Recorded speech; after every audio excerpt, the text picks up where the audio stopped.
बिस्मिल्लाहिर्रहमानिर्रहीम और अस्सलाम वालेकुम। आज अभी तक की अहम खबरें और मेरा तज्जिया। सबसे पहली खबर आपके सामने रखेंगे कि बिलावल जरदारी ने शहबाज शरीफ से मिलने से इनकार कर दिया है।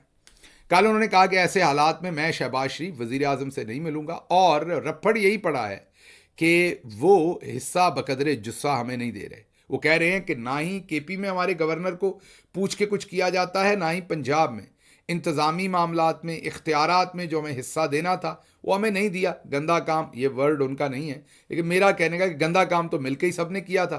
तो फिर अकेला नून लीग बोटियां क्यों खा रही है और पीपल्स पार्टी को सिर्फ शोरा क्यों पीना पड़ रहा है? वो भी बोटियों में अब अपना हिस्सा मांग रहे हैं।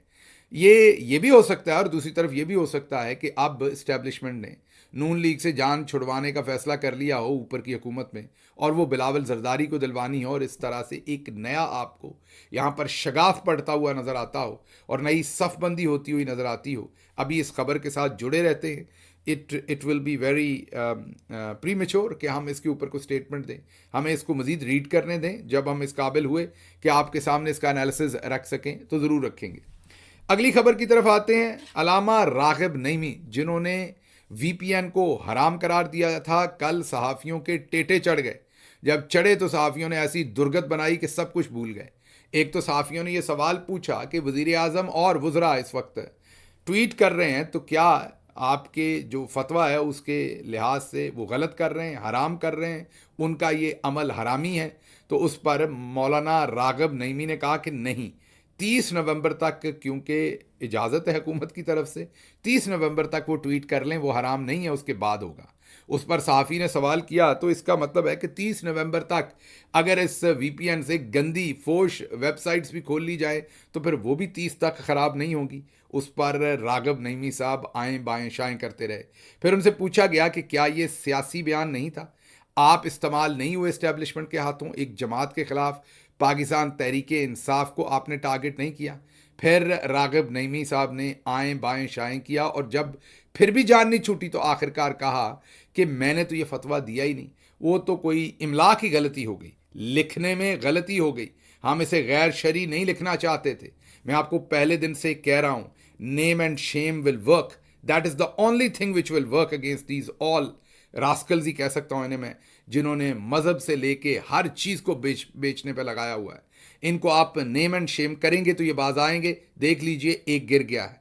उन्होंने हाथ उठा दिया और कह दिया कि फतवा मैंने नहीं दिया था, इमला की गलती हुई थी। ये अब सोशल मीडिया के ऊपर उनका बयान जो है वो चल रहा है, गालिबन टीवी ने भी रिपोर्ट किया है। ये है ताकत आपके नेम एंड शेम की, यह है ताकत जब आप इनके ऊपर क्रिटिसाइज करते हैं। मैं दोबारा रिपीट करता हूँ, गाली नहीं देनी, वायलेंस नहीं करना, कोई गैर इखलाकी हरकत नहीं करनी।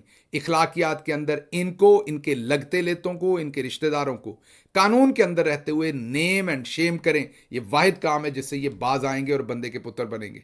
बहरहाल अलामा रागिब नईमी साहब ने तो ये हरकत की। आगे बहुत बड़ा नाम पाकिस्तान का, बहुत बड़ा नाम, मैं बड़ा हमेशा उनका एहतराम करता रहा, भारी नाम, मुफ्ती तकी उस्मानी।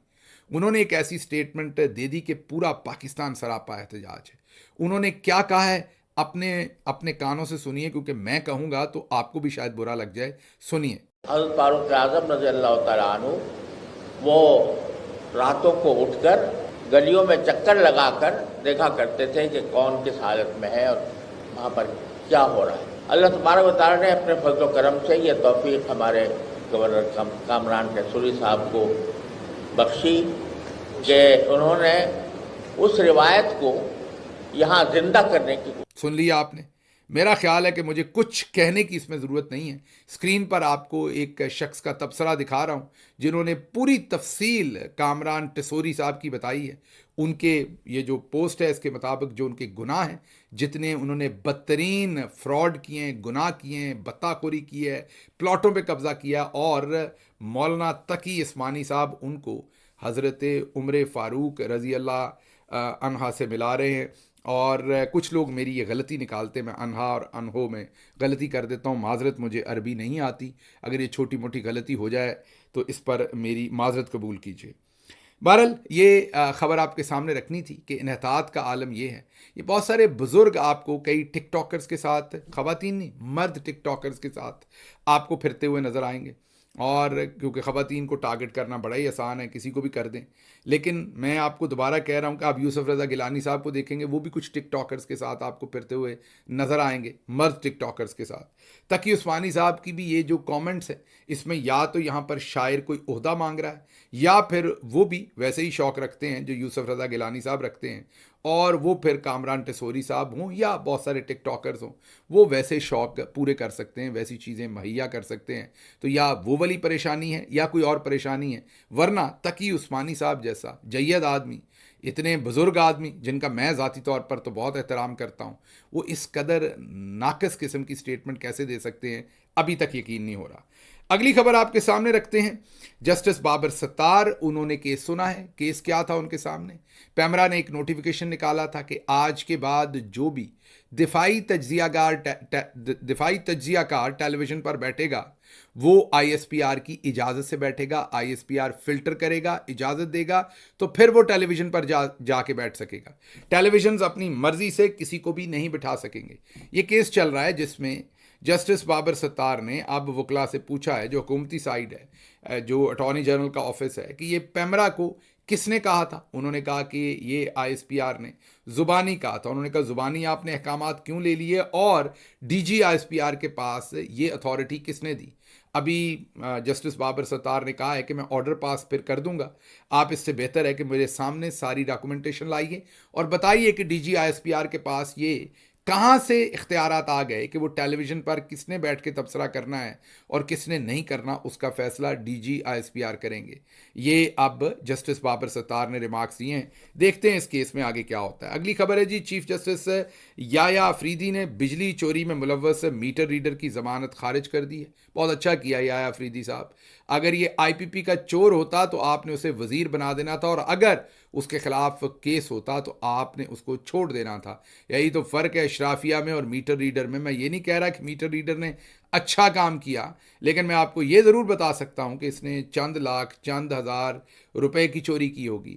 لیکن اگر یہاں پر کوئی آئی پی پی کا اونر ہوتا، کوئی بڑا آدمی ہوتا، تو اس کو کم از کم آپ نے وزیر بنانا تھا. سر، یہی اس ملک کا اصول ہے، یہی اس ملک کا قانون ہے. اگلی خبر جو ہے وہ آپ کے سامنے رکھیں گے کہ یہ سب کچھ جو آپ کو بتایا جا رہا ہے کہ ایک یہ مذاکرات ہو رہے ہیں. میں ابھی آپ کو ایک دفعہ پھر کلیئر کر دوں، کچھ نہیں ہونا. مذاکرات صرف اور صرف حکومت ٹائم ویسٹ کرنے کی کوشش کر رہی ہے. یہ 24 تاریخ کو ڈیلے کروانا چاہتے ہیں تاکہ یہ کال ڈیلے ہو جائے. آگے دسمبر میں سردی آ جائے گی، پھر جنوری فیبروری میں اور سردی ہوگی، اور یہ پھر مارچ اپریل تک کام چلا جائے. اور جب مارچ اپریل آئے گا تب دیکھا جائے گا. یہ ان کی پالیسی ہے، یہ ان کی اسٹریٹجی ہے. آپ کو بہت کچھ بتایا جائے گا، یہ چلا گئے، یہ آ گئے، یہ بات ہو گئی، اب یہ ہونے لگا ہے، اب یہ ہونے لگا ہے. میں ابھی سے آپ کو جو میرا دل کہتا ہے، جو میرا دماغ کہتا ہے، کچھ نہیں ان بددیانتوں نے کرنا. انہوں نے عمران خان کو جیل میں رکھنے کا ہر ممکن منصوبہ بنانا ہے. ایک ہی طریقہ ہے عمران خان کو جیل سے نکالنے کا. اگر 10 لاکھ پبلک سڑک پر نکلی تو عمران خان صاحب کو بچایا جا سکتا ہے اور باہر نکالا جا سکتا ہے. مجھے یہاں سے اجازت دیجیے. اللہ آپ کا حامی و ناصر ہو. پاکستان زندہ باد.